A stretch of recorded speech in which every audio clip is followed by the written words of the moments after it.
तरी पवारांचा तुकटेपणा दिसतोय, कारण बारामतीमध्ये उमेदवार न देणं आणि या ठिकाणी उमेदवार देणं. मला असं वाटतं की हे राजकारण बरंच जुनं यांच्या माध्यमातून महाराष्ट्रामध्ये घडत आलेलं आहे.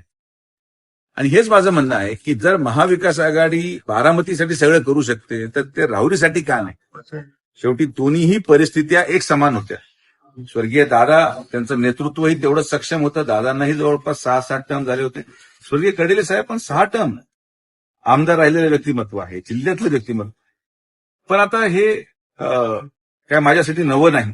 अशा प्रकारचं राजकारण, अशा प्रकारचं षडयंत्र हे आमच्या परिवाराने अनेक वर्ष पत्कारलेलं आहे. आणि माननीय मुख्यमंत्री महोदयांच्या नेतृत्वाखाली आम्ही सक्षम आहोत की जरी महाविकास आघाडीने राज्यस्तरावर 2 वेगळ्या भूमिका घेतल्या असतील तरी आता त्या गोष्टी मागे ठेवून आम्हाला पुढे जाऊन आमच्या उमेदवारासाठी ताकद लावायची.